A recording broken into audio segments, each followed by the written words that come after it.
Hari ini kita akan belajar tentang peluang. Adakah yang pernah mendengar tentang peluang? Peluang secara bahasa artinya adalah kesempatan. Namun, secara matematika, peluang adalah cara untuk memperkirakan seberapa besar kemungkinan sesuatu dapat terjadi. Dengan memahami konsep peluang, kalian dapat dengan mudah memprediksi sesuatu di masa depan secara lebih tepat.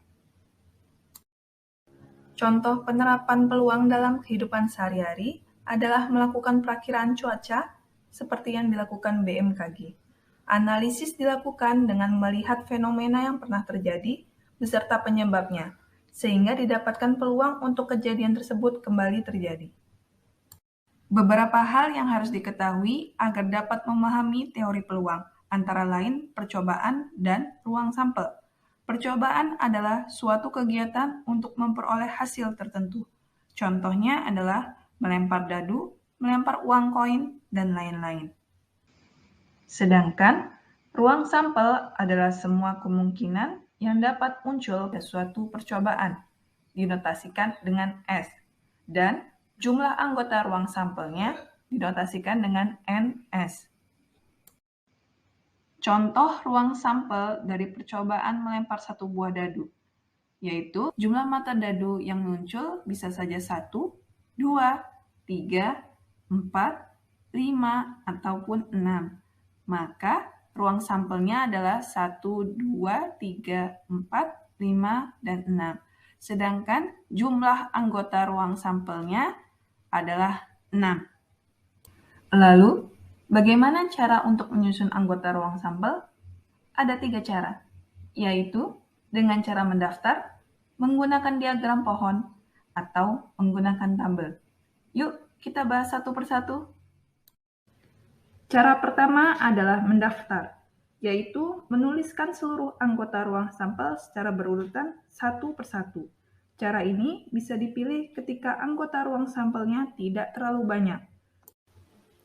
Contoh dengan cara mendaftar adalah ketika satu buah uang koin dilempar, maka sisi yang akan muncul bisa saja sisi angka maupun sisi gambar.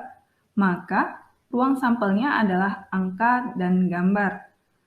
Lalu jumlah anggota ruang sampelnya adalah 2. Sebelum lanjut, yuk kita main game dulu. Yuk kita lanjut. Cara kedua adalah dengan menggunakan diagram pohon apabila ruang sampel tersebut cukup banyak. Contohnya, saat kita melemparkan satu buah uang koin dan satu buah dadu, maka terdapat 2 benda, yaitu koin dan dadu. Misalkan benda pertama adalah koin, maka ruang sampelnya adalah angka dan gambar. Kemudian, benda yang kedua adalah dadu. Terdapat 6 anggota ruang sampel, yaitu mata dadu 1 sampai 6. Sehingga kita tarik pada titik angka, ada 6 cabang, yaitu 1, 2, 3, sampai 6. Begitu pula pada titik G, kita tarik 6 cabang, yaitu 1 sampai 6. Sehingga didapatkan anggota ruang sampel angka 1, angka 2, angka 3, angka 4, angka 5, angka 6. Kemudian gambar 1, gambar 2, gambar 3, gambar 4, gambar 5, dan gambar 6. Maka itulah ruang sampelnya, sehingga jumlah anggota ruang sampelnya adalah 12. Cara yang terakhir adalah dengan menggunakan tabel. Cara ini digunakan apabila anggota ruang sampel sangat banyak dan terlalu lama apabila menggunakan cara mendaftar maupun diagram pohon. Contohnya, pada percobaan melempar 2 buah dadu secara bersamaan, terdapat 2 dadu pada tabel, di mana anggota ruang sampel dadu 1 kita tuliskan secara menurun, yaitu 1, 2, 3, sampai 6.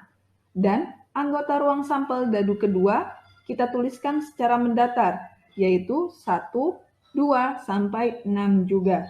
Sehingga kita dapatkan hasil dari dadu 1 dan dadu 2, yaitu 1,1, 1,2, 1,3, sampai 1,6, Lanjutnya 2,1, 2,2 sampai 2,6, kemudian 3,1 sampai kita tuliskan hingga 6,6. Sehingga didapatkanlah ruang sampelnya. Maka anggota ruang sampelnya adalah 36. Sekarang, yuk coba mainkan game berikut ini. Setelah memahami apa itu ruang sampel, selanjutnya kita dapat menentukan peluang suatu kejadian. Besarnya peluang kejadian berkisar antara 0 sampai 1, di mana nilai peluang 0 apabila kejadian tersebut tidak mungkin terjadi, dan nilai peluang 1 apabila kejadian tersebut pasti terjadi. Contoh peluang suatu kejadian yang bernilai 1 adalah bahwa setiap manusia akan mati. Mengapa? Karena kejadian atas kematian itu pasti terjadi, sehingga nilai peluangnya adalah 1. Sedangkan contoh peluang suatu kejadian yang bernilai 0 adalah pada saat ini manusia dapat terbang tanpa alat bantu. Mengapa? Karena manusia dapat terbang tanpa alat bantu adalah sesuatu hal yang tidak mungkin, karena teknologi saat ini belum dapat mengaplikasikannya. Sekarang, coba kalian berikan contoh kejadian lain yang peluangnya bernilai 0 atau bernilai 1. Lalu, bagaimana cara mengetahui nilai peluang dari suatu kejadian lainnya yang peluangnya tidak bernilai 0 maupun 1? Ya, jawabannya adalah dengan menggunakan rumus peluang. Nilai peluang suatu kejadian A dapat ditentukan dengan rumus PA sama dengan NA dibagi NS, di mana PA adalah peluang kejadian A, NA adalah banyaknya kejadian A, dan NS adalah banyaknya anggota ruang sampel. Contohnya, jika sebuah dadu dalam permainan ular tangga dilempar, hitunglah peluang munculnya yang pertama, sisi dadu bermata 2, dan yang kedua, sisi dadu bermata kurang dari 4. Pertama-tama, ketahui terlebih dahulu anggota ruang sampel dari sebuah dadu. Anggota ruang sampelnya adalah 1, 2, sampai 6.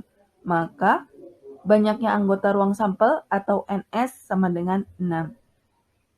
Sehingga, untuk menjawab pertanyaan nomor 1, yaitu sisi dadu bermata 2, yaitu kita ketahui terlebih dahulu jumlah kejadian sisi dadu bermata 2. Karena hanya ada satu sisi dadu bermata 2, maka peluangnya adalah NA-nya 1 dan NS-nya 6, atau 1/6. Sedangkan penyelesaian soal nomor 2, yaitu peluang munculnya sisi dadu bermata kurang dari 4. Kita ketahui terlebih dahulu banyaknya kejadian dadu bermata kurang dari 4, yaitu ada mata dadu 1, mata dadu 2, dan mata dadu 3. Sehingga jumlahnya adalah 3 atau NA sama dengan 3. Maka peluang dari dadu bermata kurang dari 4 yaitu NA dibagi NS sama dengan 3/6 atau disederhanakan menjadi 1/2. Yuk, sekarang kalian yang mencoba menggunakan rumus peluang pada game berikut ini. Sekian pembahasan materi peluang kita hari ini. Sampai jumpa di pertemuan selanjutnya. Wassalamualaikum warahmatullahi wabarakatuh.